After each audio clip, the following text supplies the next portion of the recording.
आज देशभरामध्ये एक अत्यंत अस्वस्थतेचं वातावरण आहे। कारण बांगलादेश, कलकत्ता, बदलापूर या ठिकाणी ज्या अत्याचाराच्या घटना घडलेल्या आहेत त्या अत्यंत निंदनीय आहेत आणि त्याचा निषेध करण्यासाठी नागरी कृती समिती नांदेडच्या वतीनं या ठिकाणी आज एक मोर्चा, निषेध मोर्चा काढण्यात येत आहे। आणि या ठिकाणी सर्व महाविद्यालयीन तरुणी, शहरातील इतर तरुणी, सर्व कार्यकर्ते जमा झालेले आहेत आणि हा मोर्चा या ठिकाणी पूज्य महात्मा फुले यांच्या पुतळ्यापासून ते या ठिकाणी कलेक्टर कचेरीपर्यंत जाणार आहे। हा आपल्या नांदेडकरांच्या मनोभावनामध्ये असलेला एक मनाप्रकर्षानं ज्यांना वाटतं की आपल्या देशातील तरुणींचं, महिलांचं, बालिकांचं संरक्षण होणं आज अत्यंत गरजेचं आहे। आपण स्वतःला आम्ही फार सुसंस्कृत देश समजतो, संस्कृतीपूर्ण अशा प्रकारचा देश समजतो, पण आपल्या देशात होणाऱ्या कुठल्याही अत्याचाराच्या घटनेचा आम्ही निषेध करू।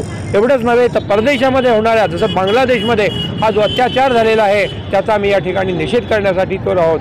जगात कुठेही महिलांवर, नारींवर, बालिकांवर अत्याचार हो तो निषेधार्ह आहे आणि आपला देश हा सुसंस्कृत देश, जगाच्या पाठीवर भारत म्हणजे एक महान संस्कृती, प्राचीन संस्कृती म्हणून समजली जाते। या देशात कुठल्याही प्रकारचं अशा प्रकारच्या अत्याचाराच्या घटना त्या खपून घेतल्या जाणार नाहीत। म्हणून आपल्या देशातील सर्व नागरिक, सर्व महिला, सर्वजण या ठिकाणी पेशानं सर्वत्र आज देशभर अशा प्रकारचा निषेध मोर्चा काढीत आहेत। तर मागच्याच वर्षी नारी शक्ती विधेयक पास झालेलं आहे केंद्र संसदेमध्ये, परंतु या नारी शक्ती विधेयकाचा काय उपयोग, काय आपल्या महिला सुरक्षित नाही? आपलं म्हणणं मला मान्य आहे, पण कायद्याला मर्यादा आहेत। कुठल्याही देशामध्ये नारी शक्तीला वाढवण्यासाठी किंवा महिलांवरील अत्याचार थांबवण्यासाठी अनेक कायदे केले जातात। आपल्या देशातही ते कायदे केले जातात, परंतु कुठलाही सुधारणेचा प्रश्न हा केवळ कायदे करून पूर्ण होत नाही। त्याला जनमानसामध्ये एक प्रकारची त्याला संवेदनापूर्ण प्रतिसाद आवश्यक आहे। असा प्रतिसाद जोपर्यंत आपल्या देशातल्या नागरिकांकडून सर्व थरातून मिळत नाही तेव्हा शासनानं काही केलं तर सुद्धा आज बालिकांचं, आपल्या महिलांचं हे संरक्षण होऊ शकत नाही। म्हणून लोकांच्या मनातली संवेदना जागी करणे, त्यांच्या मनामध्ये या बाबतीमध्ये एक अत्यंत संवेदनशीलपणाने याला प्रतिकार करणे, अत्याचाराचा प्रतिकार करणे हे काम आपण या ठिकाणी करण्याचा प्रयत्न करीत आहोत।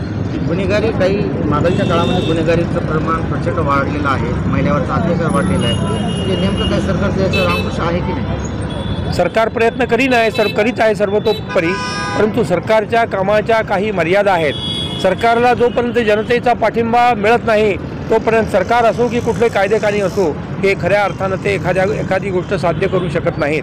आज या ठिकाणी गेल्या वर्षी 2023मध्ये 4,40,000 महिलांवर अत्याचार झालेले आहेत। ही आपली आकडेवारी आहे। ही आकडेवारी हे सांगते की महिलांवरील अत्याचार कमी होण्यापेक्षा ते वाढत चाललेले आहेत। ही अत्यंत खेदाची गोष्ट आहे। त्यामुळं जनमानसामध्ये याबद्दलची संवेदना निर्माण करणं, याचा प्रतिकार करण्याची शक्ती निर्माण करणं या ठिकाणी जोपर्यंत निर्माण होत नाही तोपर्यंत महिलांचं, आपल्या माता बहिणींचं, आपल्या बालिकांचं संरक्षण होणार नाही।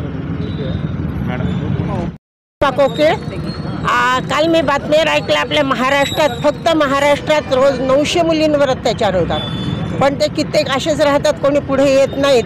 पण हे जे आहे हे बंद व्हायलाच पाहिजे। आज आपण एवढे मोर्चे काढतोय, हे करतोय, पण त्याचा काहीतरी परिणाम दिसायला पाहिजे।